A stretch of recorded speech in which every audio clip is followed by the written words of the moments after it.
তো আজকে আমি একটা গল্প বলবো বা পেটের যে চর্বিগুলা জমা থাকে সেগুলো হচ্ছে শরীরের সবথেকে সেফ লকার। এখানে এই গল্পের মূল চরিত্র হচ্ছে একটা হরমোন। এগুলা আমাদের শরীর বিপদের দিনের জন্য জমা করে রাখে। চলুন গল্পটা শুরু করা যাক।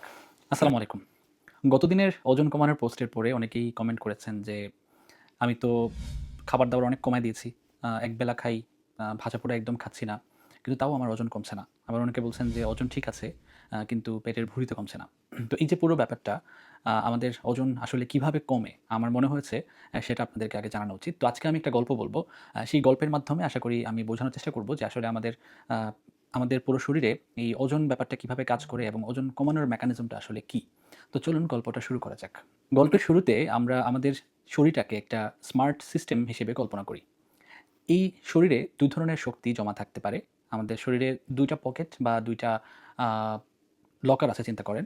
একটা হচ্ছে নগদ টাকার একটা সোর্স, আরেকটা হচ্ছে ফিক্সড ডিপোজিট বা যেটাকে আপনি ডিপ ফ্রিজও বলতে পারেন। তো এই যে ২ ভাবে আমাদের শরীর শক্তি জমা রাখে। একটা হচ্ছে নগদ টাকা, আরেকটা হচ্ছে ফিক্সড ডিপোজিট। যখনই আমরা কোনো ধরনের কার্বোহাইড্রেট জাতীয় খাবার খাই, অর্থাৎ ভাত বা চিনি জাতীয় যেকোনো ধরনের খাবার, সেগুলো আমাদের শরীরে ইনস্ট্যান্ট নগদ টাকা হিসেবে আ শক্তি তৈরি করে এবং এগুলো খুব দ্রুত যেখানে সেখানে ব্যবহার করা যায়। আর ফিক্সড ডিপোজিট হচ্ছে আমাদের শরীরের চর্বির যে লেয়ারটা, অর্থাৎ আমাদের শরীরে যে ফ্যাট সেলগুলো আছে, সেগুলো হচ্ছে আমাদের ফিক্সড ডিপোজিট। এগুলা আমাদের শরীর বিপদের দিনের জন্য জমা করে রাখে। খুব সহজে আমাদের শরীর সেই চর্বির যে ফিক্সড ডিপোজিট সেখানে হাত দিতে চায় না।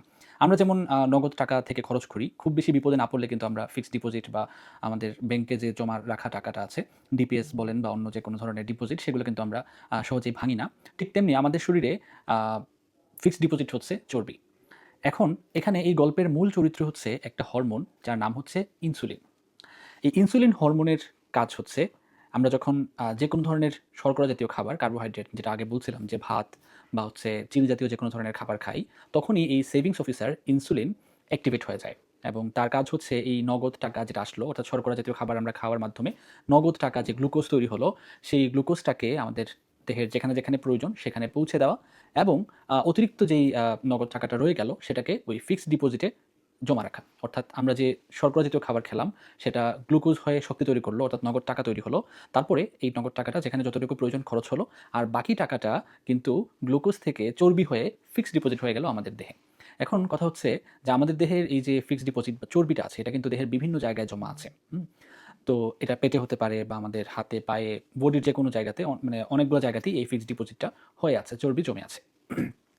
এখন যতক্ষণ ইনসুলিন ডিউটিতে থাকবে, অর্থাৎ যতক্ষণ আমার শরীরে কার্বোহাইড্রেট জাতীয় খাবারের সাপ্লাই থাকবে, আমার শরীরে গ্লুকোজ থাকবে, ততক্ষণ ইনসুলিনও থাকবে এবং ইনসুলিন যতক্ষণ ডিউটিতে থাকবে, ততক্ষণ কিন্তু ফিক্সড ডিপোজিটে হাত দেওয়া যাবে না। অর্থাৎ চর্বি থেকে শরীর চর্বি থেকে শক্তি নিতে পারবে না।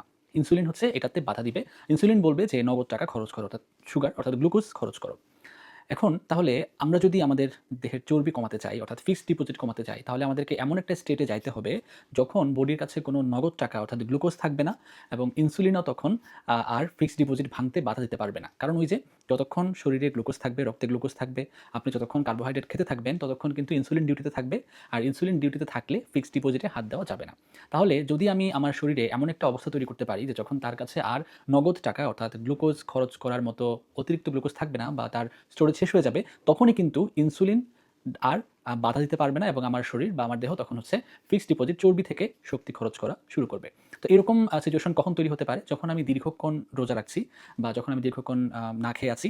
অর্থাৎ তখন আমার শরীরে যেটুকু গ্লুকোজ জমা ছিল সেটা খরচ হতে, হতে একটা সময় গিয়ে আর কোনো গ্লুকোজ থাকবে না। তখন শরীরকে অবশ্যই বাধ্য হয়ে সেই ফিক্সড ডিপোজিটে হাত দিতে হবে এবং চর্বি ভাঙা শুরু করতে হবে। রোজার সময়ে খেয়াল করি, যখন আমরা রোজা রাখছি, আমরা সেহরি খাওয়ার পর থেকে একটা লম্বা সময় ফাস্টিং অবস্থায় থাকি, তখন আমাদের শরীরে ধীরে, ধীরে, ধীরে, ধীরে গ্লুকোজের পরিমাণ কমতে, কমতে আসরের পরে বা বিকেলের সময়টার পর থেকে মূলত আমাদের দেহের মধ্যে ওই যে ফিক্সড ডিপোজিট ভাঙার কাজটা হয়তো শুরু হতে থাকে। তারপরে আমরা যেটা করি, ইফতারে আমরা আবার অতিরিক্ত ভাজাপোড়া এবং চিনি দিয়ে শরবত এবং হচ্ছে এই যে অতিরিক্ত শর্করা জাতীয় খাবার খাওয়ার কারণে এই আমাদের শরীরে গ্লুকোজটা আবার স্পাইক করে, ইনসুলিন লেভেল স্পাইক করে। তখন ওই যে ফিক্সড ডিপোজিট ভাঙা শুরু হয়েছিল সেটা আবার ইনসুলিন এসে বন্ধ করে দেয় এবং দেখা যায় যে আমরা এই যে এত লম্বা একটা সময় রোজা রাখলাম, না খেয়ে থাকলাম, তার কারণে আমাদের যেটুকু ওজন কমার কথা ছিল সেটা আর হয়ে ওঠে না। বরং এই ফিক্সড ডিপোজিটে আর হাত দেওয়ার সুযোগ থাকে না, আবার নগদ টাকা খরচ হওয়া শুরু হয়ে যায়। সুতরাং এখানে যে মেকানিজমটা আসলে কাজ করবে সেটা হচ্ছে যে আমাদেরকে ইনসুলিনকে দমিয়ে রাখতে হবে। আমাদের শরীরে ইনসুলিন লেভেলটা বাড়তে দেওয়া যাবে না। আর ইনসুলিন লেভেল তখনই বাড়বে না যখন আপনি এই ধরনের শর্করা জাতীয় খাবার অতিরিক্ত গ্রহণ করবেন না। বরং এমন কিছু শর্করা আছে যারা শরীরে ধীরে, ধীরে ইনসুলিনের পরিমাণ বাড়ায়, অর্থাৎ খুব দ্রুত ইনসুলিনের লেভেল বাড়ায় না। এই ধরনের খাবার যদি আপনি গ্রহণ করেন তাহলে আমাদের দেহে ইনসুলিনের পরিমাণটা বাড়বে না, এবং ইনসুলিনের পরিমাণ না বাড়লে তখন আমাদের বডি হচ্ছে এই ফিক্সড ডিপোজিটে হাত দিতে পারবে, অর্থাৎ আমাদের দেহ তখন হচ্ছে চর্বি থেকে শক্তি গ্রহণ করবে।